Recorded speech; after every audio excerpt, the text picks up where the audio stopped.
What's up and welcome to Ahead of the Curve. This is your host, Jonathan Gellner, and thank you so much for joining us today. On today's show, we have on Phil Cebuhar, hitting coach and assistant coach at Charlotte. Phil is going into his third season at Charlotte, where he has helped develop and assisted Charlotte's vision in being a college program centered around player development and building teams that compete in June. Coming off of Charlotte's Conference USA Championship and their second NCAA Tournament appearance in the last 3 years, Cebuhar and company at Charlotte look to continue to build that vision. Phil has had previous stops at the University of Arkansas as a graduate assistant and time in professional baseball with the Cleveland Guardians. On today's show, we talk about his offensive culture this past season. We can discuss fall pillars of development, styles of batting practice and prep work, and we take a deep dive into a discussion on timing, training tools, and simplifying information. You're going to love this episode with Phil Cebuhar.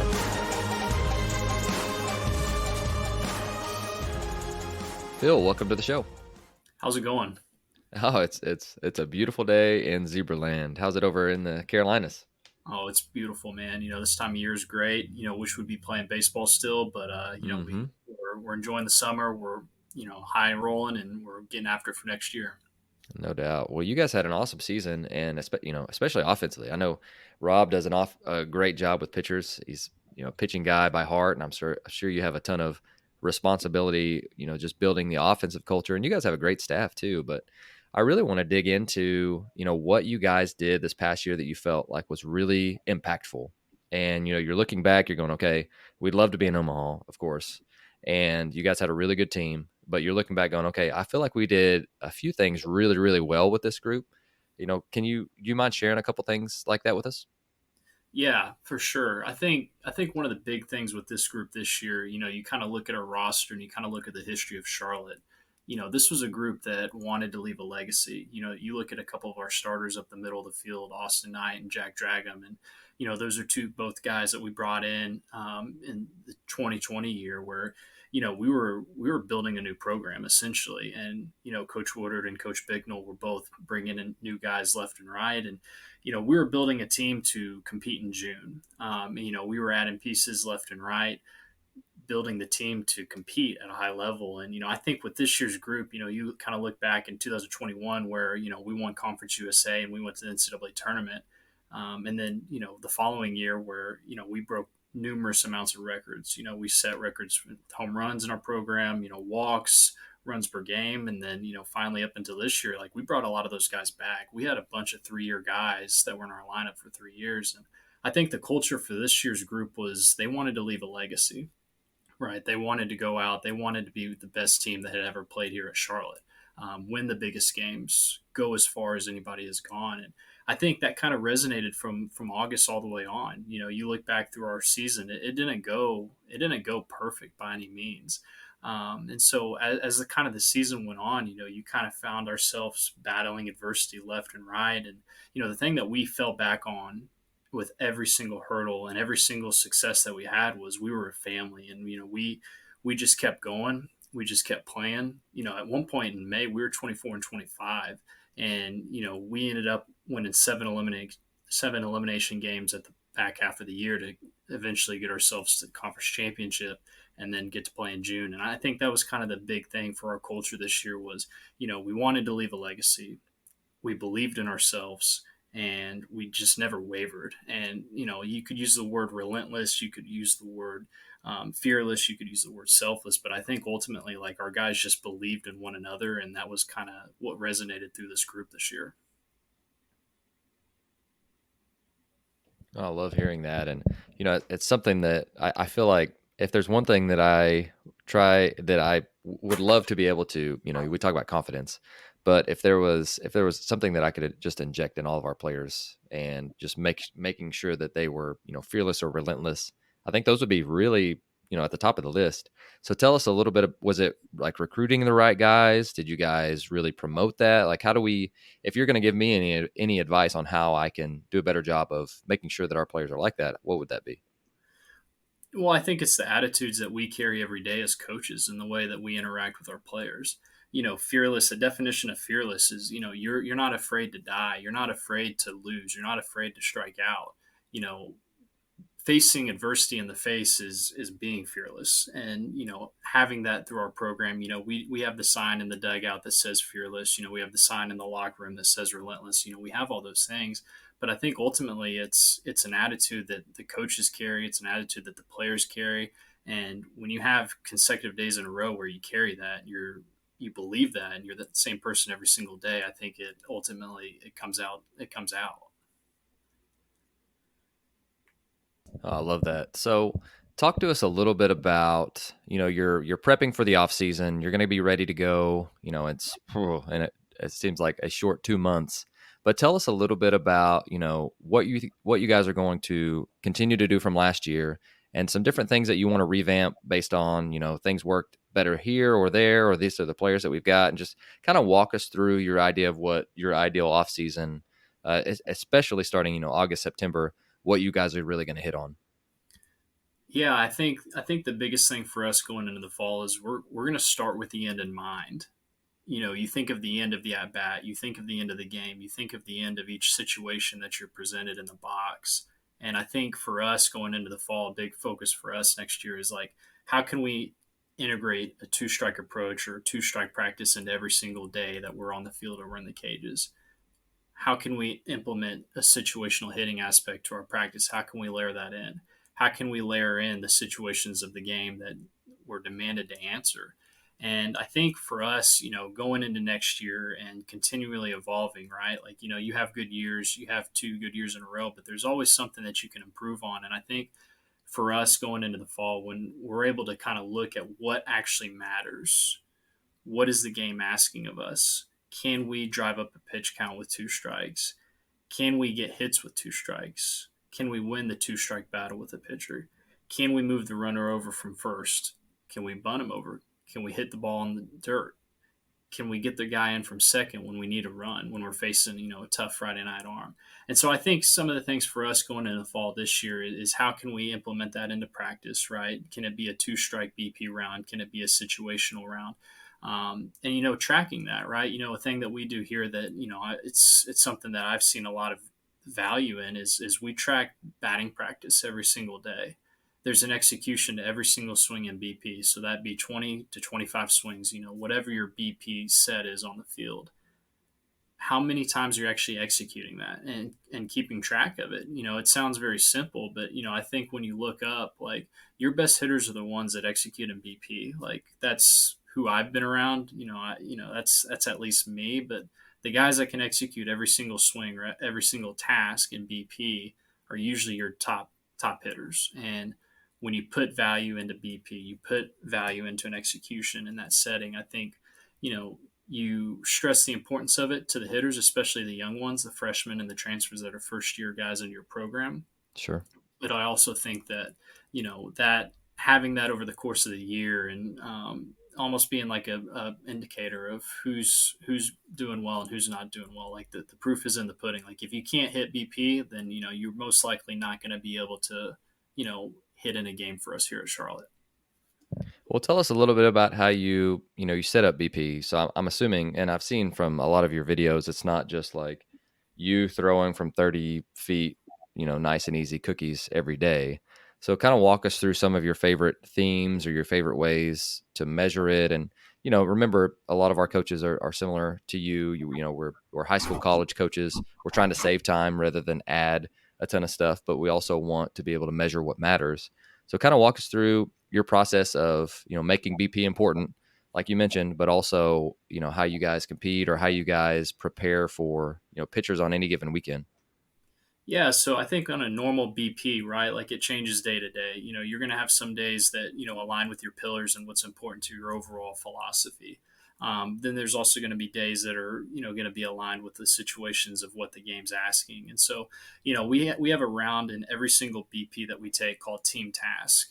And essentially what that means is there's a task that we are trying to accomplish no matter what the practice is set up. Like, if, we have two big hacks out there that are throwing high spin fastballs, or if we have an arm BP that's throwing, 50-mile-per-hour fastballs from 30 feet. I think having a team task round where we are aligned with, Is it a sack bunt day? Are we just getting sack bunts down because that's our team task? Or is it something is a little bit more specific as like, hey, it's a 2 out, you're naming out the situation. It's a 2 out runner on third base. Like it's a game winning run. Like I described the situation to you. Now it's your chance to execute it no matter what the practice setup is. So I think adding that layer into every single BP round that you can take, like just adds more context and more importance to getting the Sure. task done at hand. Hmm. And that changes day to day, right? Like, maybe we go through a stretch. We went through a stretch this year where we really struggled driving a guy in from second with less than 2 outs. We just did. And so, something that we needed to work on the next few days and the next few weeks of practice was, hey, our team task was your first round or your second round of the day is like, hey, we're driving this guy in from second because it's important and that's what we need to do to win games, score runs, and win games.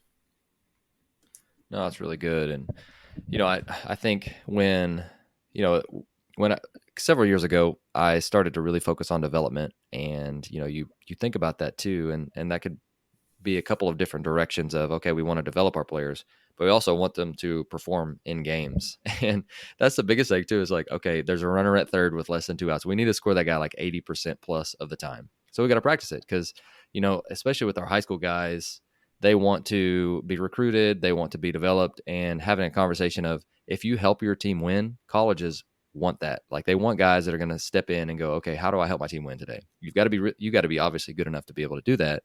But at the same time, guys that, win type of situations like that all the time are the guys that are going to play. Because, I don't want to rant on transfers and moving guys moving around all over the place. But you know the whole thing is if guys can step on campus and do the little things that you're asking them to do and to help their team win on any given day are very coachable. Those are the type of guys that that you're talking about. And so getting our guys bought into stuff like that is really paramount to, I think, their development as well. And I don't know if you're seeing that with the younger guys too, like you talked about, getting them to understand that BP is really important. That's kind of I don't know, that's a very fundamental thing in baseball, right? Like BP is fairly important, especially on-field BP with base runners and situations. And that's going to mimic a lot of what we see in the game of, okay, here's the approach that we need to have in this situation. And I love hearing that. Like I'm going to talk to our guys about that today and how important that is for you being a Division I hitting coach. And I think that's really important for them to understand as well. Yeah, everything matters, right? Like it's, we're not just taking 100 swings because we want to take 100 swings over the course of a week on the field to see ball flight. Like, there's an importance to seeing ball flight, right? But everything we do should have a purpose to it. And I think whenever you can define what each task is and what everything's purpose is to the players, Sure. like Yeah. they're going to believe it, they're going to be bought into it, and they're going to see the transfer of skill and ability because they know what they're trying to accomplish and they see the reason behind it. Sure. No, I'm with you on that. That's good. With that, so we've talked about BP a little bit. I know that you guys. I say I know from the outside looking in, it seems like you guys are really big into like prep work and like in between rounds like stuff. So I don't want to say like you're trying to gain inches, gain reps by doing stuff that doesn't necessarily involve like the only rounds that you have are hitting on field and that's it. So tell us a little bit about your prep work, how you guys are continuing to find reps for guys even when they're not like in the box hitting off a machine on NBP. Does that make sense?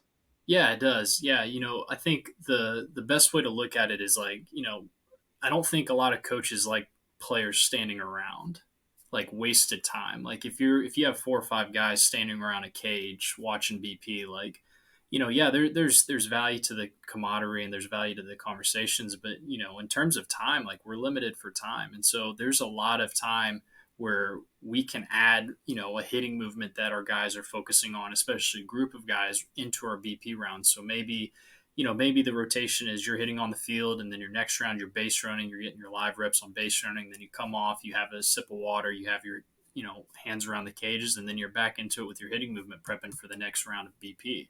Or it's, we're working on bunting that day, like we're coming around the cages and we're getting our bunts in. So to go back to your question about the prep work, we try to incorporate prep work anywhere that we can. Our guys love the hitting movements that we have here. We have a bunch of toys that guys can use. It's almost like kind of a buffet now. We feel like we have a lot of everything, almost everything that our guys can use. And if we don't have it, we'll get it for them. And that's also kind of catered to the player, right? Some guy might like to really, really swing an underload bat before he hops on the field because it helps him feel like he's moving fast, he's getting his barrel turned, and he's exploding through the baseball. Or it might be picking up a water bag because he's really feeling himself come off the baseball, and he needs that water bag to almost reinforce the feel of swinging into the ball and holding his posture out over the plate.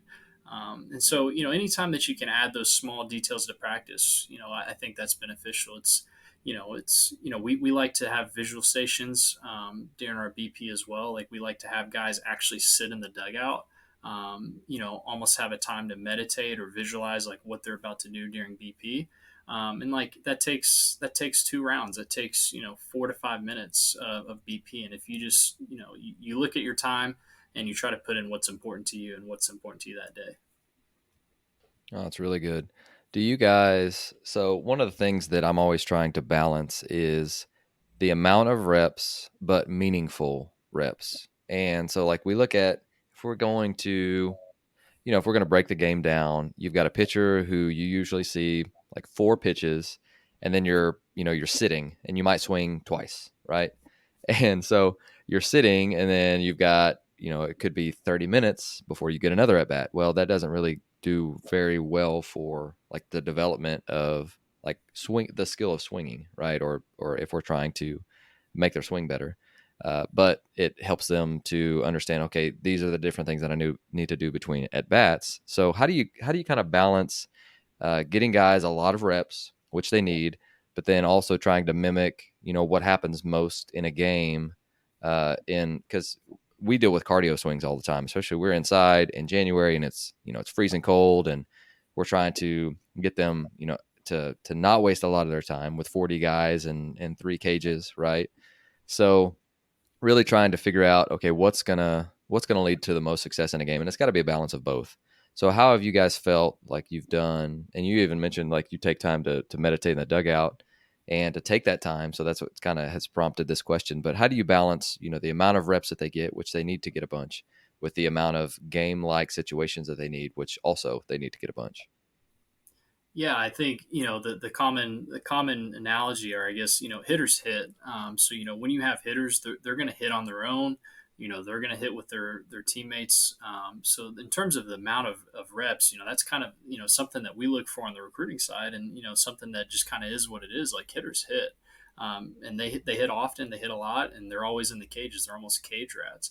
But, in terms of like what structured work that we have for them, we definitely have to be cautious of, how much time that they're on their feet, they're in the weight room, we building everything around practice, right? So I think to answer your question, like, what matters the most today? What's the overlying goal that we're going to accomplish today? Because I think whenever you set up practice with a goal in mind, like we want to accomplish getting our best swing off as many times as possible today. And then what does that look like? I think you usually find your answer once you set a goal for practice. And then it kind of starts to fall into place of, does today need to be a day where we're swinging a lot more than we do normally do, or is it today going to be a day where it's less work, we're more in the cages, and we're trying to iron out some movement things in our swing, either that be something with our load or something with our bat path on that day. No, that makes sense. It's not an easy balance. It depends on where you're at in the season, the amount of swings that they've taken, their legs, all of that stuff, which, it's always good to hear some different things that other people are doing. So let's go to, you guys are getting into the preseason. So let's say, they come back from break and you're trying to, you've passed the test of all of your players did nothing stupid over the break and they came back. And so they're all passing their classes. They're good to go. What are some different things that you guys really focus on in January versus the things that you guys are focusing on before they leave for break? Because, people handle their individual periods a little bit differently, I feel like. But talk to us a little bit about the difference between those two for you, and then I guess we can get into the preseason stuff after that. Yeah, so I think when guys come from back from break, you can tell right away who had a good break or not. But for us, it's a lot about timing because we've done a lot of work. Kind of our process throughout the year. We do a lot of we kind of get under the hood of the car in winter, right? Like we kind of take the curtains back. We kind of get to the nuts and bolts and kind of make some adjustments in that winter time before they go home for break. And then, once they come back, right, like we're trying to get ready to compete for a season. And so a big focus for us when guys come back in the preseason and getting into those preseason inter squads in the spring is timing. What does our timing look like? For us here at Charlotte, like we believe that timing is a direct result of your load. How well are we loading? What does our load look like? What does our load look like when a pitcher is one to the plate? What does it look like when he's in the windup and he's got a big, overhead delivery where, he's pretty slow to the plate? Like those are the things that we kind of take a look at, and how can our swing be one, robust, but two, also deliberately focused on the pitcher's breaks and the timing that the pitcher gives us in order to get our swing off. Because if you're ready at release of the pitch, like I believe that you're on time and you're going to make good decisions. You're going to be in a good position to hit, and you're going to give yourself the best chance for success in the box. And so, kind of go further into kind of the process for us here. It's a lot of timing. It's a lot of video work. We have a camera system right behind our home plate, and I've even used my iPhone and iPad quite a bit. What does the pitcher and hitter relationship look like, and what is our timing windows with each arm that goes out there? And then furthermore, stressing that importance, on deck in the hole, and when we're just watching, when we're the fourth or fifth guy up. For sure. And so how do you teach that? So like we're saying, you could see it on video, and give us a conversation to where you feel like, I'm late, and it depends on the kid and the load and the pitch, all of that stuff. But kind of, if you don't mind, walk me through, okay, so I come to you and I'm like, Phil, dude, I'm not seeing the ball well. I feel like I'm missing under everything, and everything looks really fast. And you're like, okay, hey, you're late. And then how would you go on with the rest of the conversation? Yeah, well, I think that, the first thing that we talk about, the pitcher gives us essentially two windows of timing. When a pitcher breaks his hands, he starts his arm swing. And secondly, when a pitcher commits down the mound, when he begins that descent, he's committing to the plate. Like somewhere in between there, we need to be ready to get into our load, and we need to get into our loading phase of the swing. Do we get to our fullest load in between those 2 points? Because if we do, then normally like we're ready to hit when the ball's coming out. And so, some pitchers have different deliveries, some pitchers have different breaks, some pitchers start from a different point. And, really what we talk about is watching the handbrake and watching the pitcher commit down the mound. And somewhere along that line, like we need to get going. And so, there's different cues, there's different focal points for each guy. Obviously, depends on each pitcher. But those are some things that we talk about with each arm that comes out onto the mound, and Mm-hmm. we give them a cue to focus on and put their eyes at. Do you feel like that's made a massive difference? Because I think the more that I've really focused on, what, especially in games, what the pitcher is doing and how his ball is moving, the better our hitters have been. Like, I know it sounds so elementary, but growing up, it's like, okay, like, hey, this is how his fastball moves. This is what his curveball looks like. This is when you need to go. It's like, oh, okay, like that makes a ton of sense. And then I tried to overcomplicate things for about 10 years. And then I've slowly started to go back to, those checkpoints. Are we swinging at good pitches? And are we moving on time? Like those are two fairly important things, I feel like. Yeah, it's really easy, and you think about it too. Like when you're coaching an offense, or if you coach the offense from the dugout, or you coach the offense from a base, like each arm gives you a tell, and being able to look at it from the lens of the pitcher's telling us when to get started. We probably need to get started at that point. Yeah, it is elementary. It is very, if you want to call it simple, it's simple, but it's important to know when to get started, and what to focus on. Because if you go to the plate just kind of blindly guessing, and you're not going to be on time for it. And it's something easy too that you can watch on film if you have it. And it's something that you're able to tell when a guy's on time. You can stand in the third base box, and you yourself can tell when a guy's late or when a guy's early. But when you have a clear definition of timing for your program, for your offense, for your team, whatever it is, I think guys understand. No, I wasn't on time, so I need to get better on time. And then they're not worried about their swing because if you're late, your swing's going to break down. And so having a definition of timing has definitely been huge for us with developing our guys here. No doubt, I'm right there with you. And we'll all get random videos from kids from time to time, and they're like, "Hey, what do you see?" And it's like random side view video with no other context. I'm like, well, uh, hmm. Or even in game, I'm like, well, what was the pitcher throwing? What was the pitch? What was the count? What was the situation that was going on into all of this stuff? Because like you said, if you're off time and you swing at bad pitches, it's going to influence literally everything else that you're doing.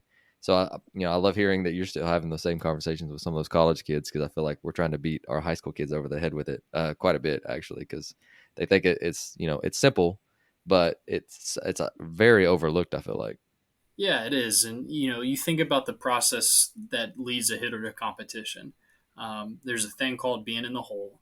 There's a thing called being on deck, and there's a thing called being in the box. And Hmm. for us, like those are three steps that lead us to the point of one-on-one with the pitcher. And how do we master that? What is the mental process? What is our thought process going from, you know, in the hole to on deck to in the box? And like for us, like an analogy that we use is ATE. Approach being when you're in the hole, you're looking at the scouting report, you're talking to one of your guys who just came in the dugout, what the pitch is doing, you're developing what you're going to try to approach this at bat like. You're watching the game, is the situation kind of changing right in front of you, and formulating your plan.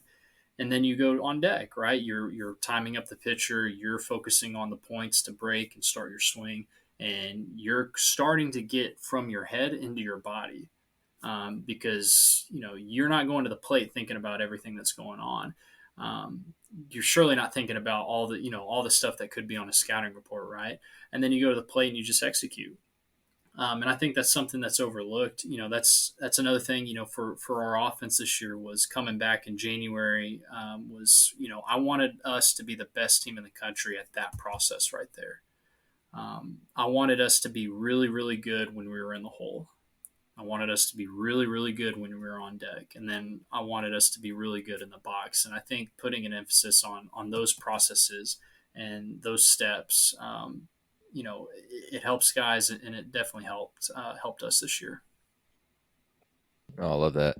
So one of the things that getting, especially like high school kids, to buy into is like the unselfish attitude of, okay, you just got out, or you just struck out even, and coming back and like getting over yourself to give other players information. Is that something that you guys work on, or is it just something that your guys have already built in and they already do that? Because it's we have to get on to our kids about pouting, one of those things, like bad body language, you're being selfish type things. So to combat that, like if you strike out, you come back, you give information to the next guy to try and get over that faster. So, and then trying to help them to communicate and come up with like a consistent communication system, because guys will see things differently, but at least putting into categories what things felt like and whether or not those are right, you're at least more prepared whenever you go into the box. Then it says, because we can look at video, we can look at trackman numbers, you can look at different things like that, and you can find some of that stuff online even in high school. But it's always different when you get into, I would say it's always different. It is different at times when you step into the box, and even players have different feelings in those. So how do you help them with that process? Well, I think that's kind of the job of a hitting coach, right? You think about hitting, like you're not going to make a swing change during the game, and so really the nuts and bolts of my job during a game is to pay attention to the body language, pay attention to what's going on in between pitches, pay attention to the communication that's going on in the dugout between hitters. Because there can be times where one guy sees a fastball that's got some ride to it, and the other guy sees it as sink, and that's just how they see it. And there's nothing wrong with that, surely, right? Because if the hitter sees it one way and another hitter sees it the one way, that's the way they see it. And so it's kind of controlling your personnel. You know, there's some guys that are always going to see eye to eye. They're going to talk in the same way, and there's going to be some guys that don't. And usually when you kind of have a free, open communication with everybody and your hitters and the coach as well, like usually the one guy gravitates to the other guy that is communicating one thing or another. And it's a lot of facilitating the environment for people to share freely, but also share what they think is important to one another. And so, it looks like a lot of listening, really, on my part, a lot of listening and a lot of confidence building to kind of sense where everybody's head's at and put everybody in the right frame of mind to, if they just struck out, to go back in the field and compete and go make a play in the field and then come back and, win their next at bat. I really like that. That's good. So, okay, we talked about, timing. We got into, the preseason aspects of it. And, what are some of your favorite ways to train some of those things? So, ideally, we would get every single rep versus a live pitcher on a mound in a game like situation. But what are some different ways? Like I don't know how bad the weather is there, but a lot of places around the country, and you guys have better weather than most, but we'll be inside, and a lot of it will be either BP or machines. So, would you mind sharing just a couple of different, ways that you guys try and train in the preseason to try and mimic what you're going to see in a couple weeks? So with in terms of practice, like we want all of our practices to be aligned with what's important to us. And just making good decisions in the plate is really important. Being a team that has a high contact rate is really important to us, and being a team that hits the ball hard is really important to us. And kind of with those three in mind, like making good decisions in the plate is something as simple as a tandem drill that we do in the cages, where we can't have TrackMan in the cages, right? And we can't have the zone awareness in there, but what we can have is we can have the feeder, we can have the next guy up telling exactly where the pitch is. That's something that we've done a lot with some plyo balls and with plyo flips, where guys are getting flipped and they're getting different colors of baseballs thrown at them. They have to call out the color of the baseball, and they have to call out the color or the location of each pitch. Getting each guy to get out of their body and get into verbalizing where each pitch was, I think, is something that's really, really beneficial. And another thing that we like to do a lot here is we like to challenge the point of contact. And so is that making the bat smaller? We've used a lot of PVC pipes as bats, and that's something that I really, really believe in. And you think about the game of Batilla down in the Dominican Republic, like those kids in the island are swinging broomsticks, and they're hitting seeds, and they're hitting bottle caps. And why can't we do that here in the States? Why can't we shrink the bat and have guys hit smaller objects? I think that's something that's so simple. You can go to Walmart and pick up a bunch of PVC pipes, cut them in 32 inches, and make a little bat out of it. And you're making guys swing a smaller bat, and maybe they're swinging the same size, tennis ball, or they're swinging a smaller baseball, like a little golf ball pea shot. But I think that's something that, if you add that layer into practice, that can definitely help. And, finally, like, developing guys that have bat speed, developing guys that have intent, like, demanding that each hitter gives you his best swing, I think, is one of the best bat speed programs out there. I think it's one of the best ways to train your hitters. When you demand that they give you their best on every single swing, whether that be on the tee, that be on flips, that be on a double big hack that's shooting, downward angle fastballs, like whatever it is, like demanding that each hitter gives you his best day in and day out, like you're going to see guys' bat speed go up, you're going to see their intent go up, and you're going to see their overall production go up. Oh, really good. You said you guys use video quite a bit. How do you use it in training that is, beneficial? And, I'm always looking for ways to save time. So again, ideally you're watching a swing and you tell a guy X, Y, or Z, they get it and then they move on. But in the real world, you've also, I've seen guys with mirrors, but mirrors in an indoor with 40 kids and different sports is not exactly practical. So we started using, the video delay app, which is pretty good too.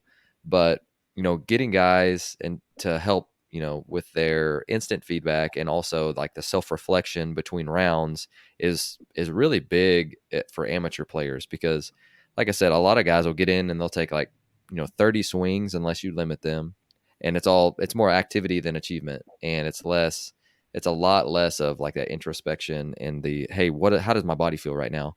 So I just went in a rabbit hole just now, but how do you use video in training, and is there do you have any advice for me on how to use it effectively?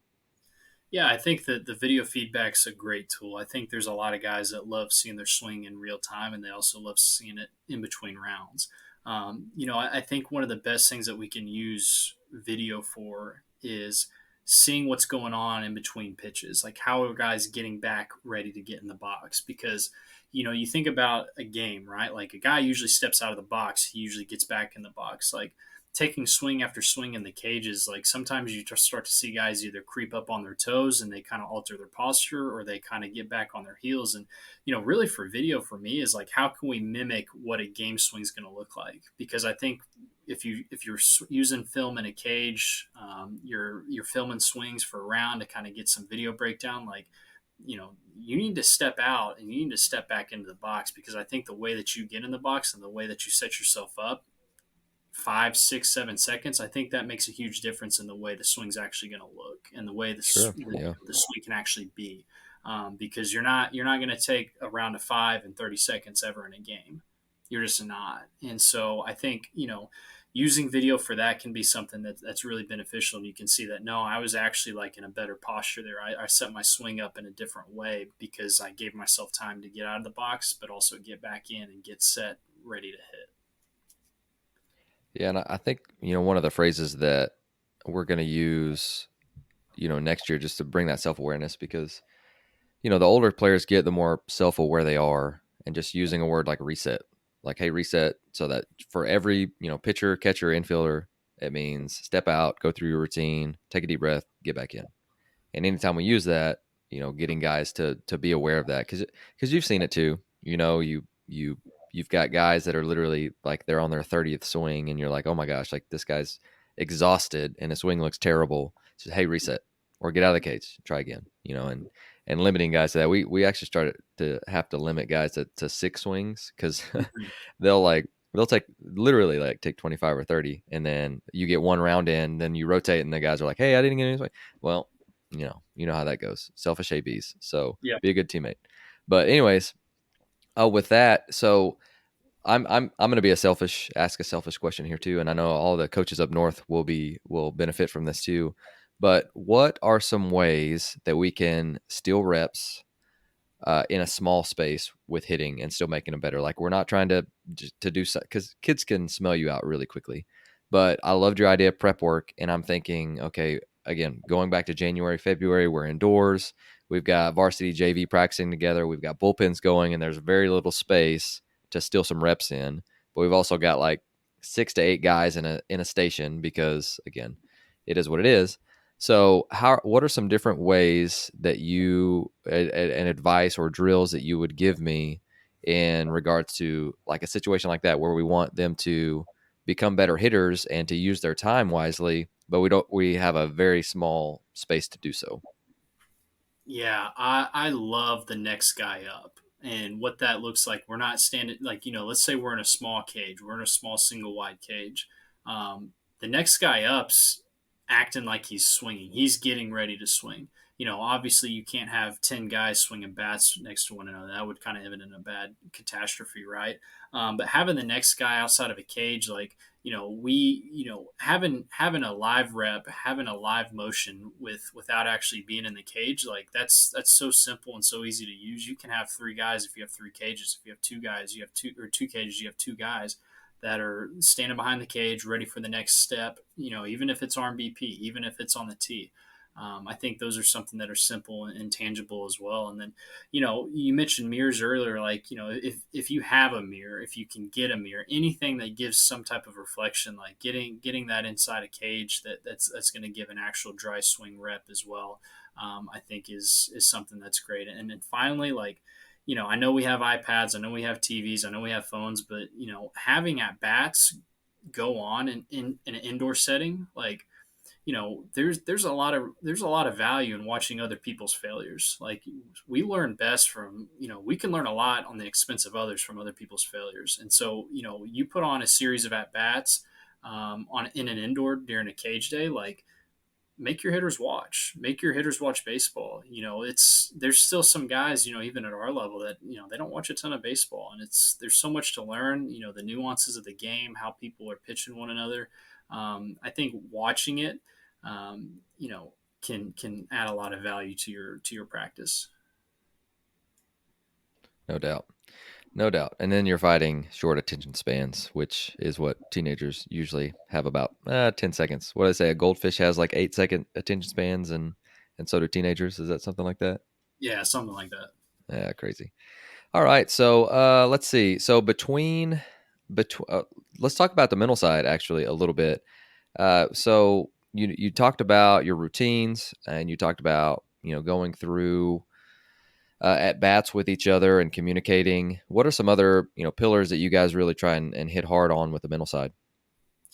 Yeah, I think for us that, with the mental game, like, how can we be the best at learning from our own failures on top of other failures, on top of others' failures, on top of other teams' failures?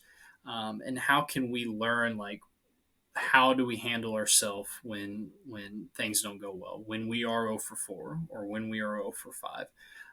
And so, I think in terms of the mental game and how guys can approach it, like, it's this game's really, really hard, and we fail a lot at this game. And accepting that first and foremost is the first step, right? But the second step is, like, going through these mental games, going through these failures, and looking at it from a lens of, like, hey, like, we're we're all hitters, and we're all going to fail more often than not, and how can we get better at that? And so, with in terms of the mental game, it's one of those things that, we have to be constant with our messaging. We have to be constant with what we're talking about, and constantly in what we're believing. And I think that's kind of the big thing. So, Phil, you are 26 years old. So, I know you've been through a lot of the different changes within like baseball, like your whole life, right? So, you've gotten, you're in the information age of baseball. And so I want to know, like, how do you balance like all the things there are to do with doing a few simple things really well? Because I feel like, watching you from afar, you've gotten really good at that the last couple of years, if that makes sense. And I hope that you use that as a compliment. But like hearing you talk about, okay, we used to do this and now we are doing XYZ, we're theming days, and we're really focusing on, a couple of things. So, what are some things that you have really like? I, does that make sense at all? Like trying to like taking all of this information and simplifying it into a few things. I think you've done an awesome, awesome job at that. What are some things that if you have somebody in your similar situation where they see all of these different things, and what would your advice to them be for somebody similar age? They see all of this stuff. They've grown up with all of this different stuff. How do you help simplify with what you guys have where you're at right now? I think you have to remember what it's like, and I think that's one thing that I think I'm very, very cognitive of is, I am 26. I remember what it's like to be 21 and 22. Shoot, I remember what it's like to be 18, 19, 20, or even in high school. This stuff's really, really hard, and I was reminded that my whole playing career. I was not a very good collegiate baseball player. I was reminded of that. And so I think, taking all this information and always basing your decisions on what is actually important is the first. You have to have a guiding light. You have to have a North Star that's going to direct you in terms of every day when you make a practice plan. Is this aligned with my North Star? When you evaluate a player, is this aligned with my North Star? And something that I have written on my wall in my office is substance over style. Substance rules. Substance is the foundation of everything. Style is the way that you can do it. I can do it. Any other coach can do it. And so that's something that I look at quite a bit in my office to remind myself that, The substance is what we are, and what actually matters to having a coaching philosophy, taking in all this information, because we are in an information age. There's so much out there. There's a lot of smart people out there, and there's a lot of different ways to do things. But I think going back to your question, like having that North Star, having a reason for what you believe in and what you do, makes things a little bit more simple, and kind of gets the thing rolling. Hey, here's a off the cuff question for you. So you're in the middle of the season and you've got, your lineup is pretty much set. How do you continue to develop guys that aren't playing every day in develop them long term, but also keep them game ready in case their number is called? So saying like, your fourth outfielder, your fifth outfielder that may play once a week, or, even like the guy that's a little further on the depth chart that you think has a ton of ability, but he's not going to help this year. So how do you help them to continue to develop, but also stay locked in, stay game ready? And I think it's a credit to you too that you said, hey, I remember what that was like. I wasn't very good and it wasn't that long ago. And so I can empathize with that. But what's your advice on, because those are the kids that are really tough, because you don't want them to transfer because you love them and you believe in them. But you're also like, okay, like this is what it is this year. So how do I keep them locked in and ready to go?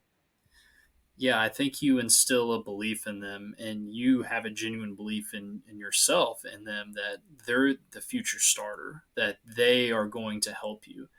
They might help you 2 months from now in a regional because we needed them to pinch run, or we needed them to come get a sack bunt in. Like, we needed them in the game. Like, refusing to believe that nobody on your team cannot help you. I think, instilling that in your players is how you interact with them.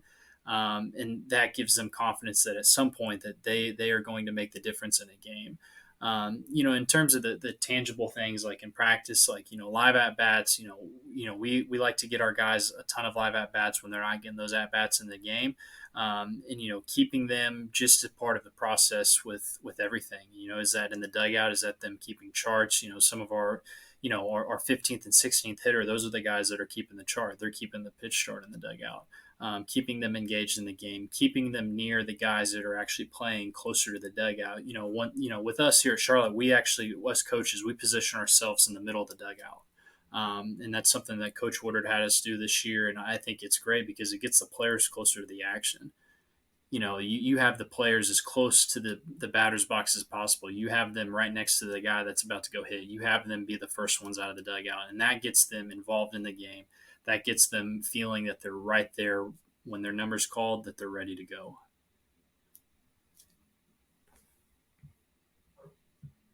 I love that. And then that, I'm sure that creates ownership and part of that team cohesiveness too. And it's something that I worry about, especially with injured guys too, of, it's guys that have a season ending injury and then they isolate themselves. And that, I mean, God, I hate that part too. And trying to keep those guys involved and to still feel a part of the group, even though they're not contributing every day.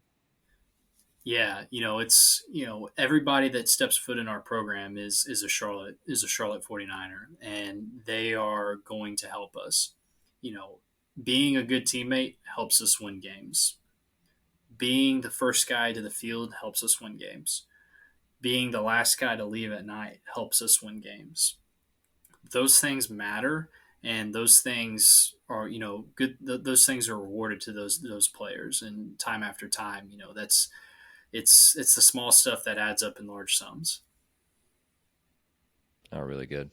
Well, I've got some quick hitters for you before you go, and let me be the first to say thank you for coming on and sharing so much. And I've really appreciated the conversation. I love it, and you're making me better. So I hope you feel the same way. But what's the latest thing that you've learned that's made you a better coach?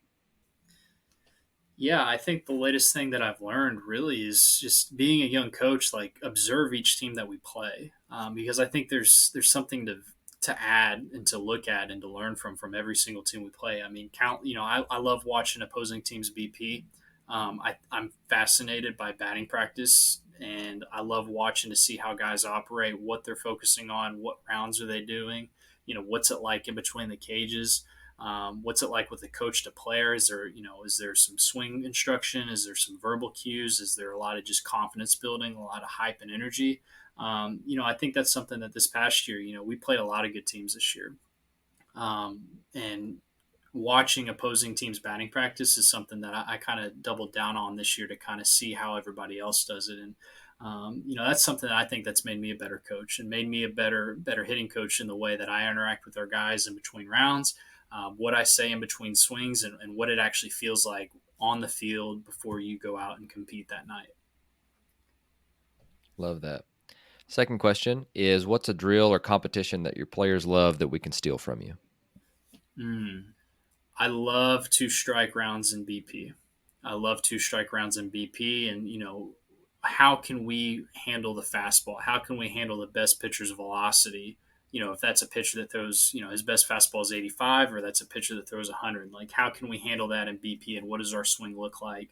And having that focus in each of our rounds, during a game day BP or even a BP setting, having a round that's dedicated to strikes, I think is super, super valuable. I love that. And I love striking out our guys when we do mixed BP like that. It's great. Oh, yeah. So we actually, on that, we bought one of those really small, I don't want to say really small, but one of the smaller K zones with like a red outline. And it's like instant feedback. I don't know if you guys use something like that for swing decisions, but I thought that was a really good one too. We do. We actually, this year, we made kind of handmade home plate where we grabbed some of our old turf and we put a green strip right down the middle of the plate. Because that's, in terms for us, we wanted to focus on what we were swinging at, not what we don't want to swing at. And so we put a green strip down the middle of a plate, and it gave the hitters a visual of, I'm going to own the middle of the plate. Anytime that the pitch is over the middle of the plate, I'm looking for it here. I'm going to hammer it. And so that's kind of on the same thing with that, giving the hitter a visual to focus on. I love that. So last one I've got for you before we let you off the hook. What are some resources that have made you a better coach? Lately I've been listening to a lot of Lex Friedman podcast. I think he has some fascinating guests on that show. I love listening to a good story. And that podcast has people from all over the world, scientists, artificial intelligence, researchers. I think the last podcast had Matthew McConaughey on it. I think that one was pretty awesome. So any time that I can listen to that, that's been a huge resource. Just kind of opens up my mind and my eyes to other things that might relate or might not relate to baseball. Oh, that's good. Well, Phil, I know you are going to have some people reach out or try and reach out to you. Where can they find you on, just in case they want to get in touch with you and ask you any questions? Yeah, Twitter's a great way. My email is pcebuhar@charlotte.edu. Would love to talk with anybody. Shoot me a DM, shoot me an email, and I'll make sure and get back with you. I love it. Well, Phil, again, thanks for being on the show. Is there anything else that you want to talk about or anything else that you want to talk to our listeners about before you go? No, just appreciate the time and appreciate what you do for the game of baseball. I've been listening to this podcast, back when I think in 2018, 2019, when I first started listening to it, and it's been a huge resource for me. So thank you for putting this thing together and having on such great guests and putting together good episodes. Thank you so much for listening to Ahead of the Curve. If you would do us a huge favor, leave a rating or review wherever you are listening. And if you enjoyed this episode, share it with someone and tag us on social media. That would help us so much with growing the show and helping others to stay ahead of the curve.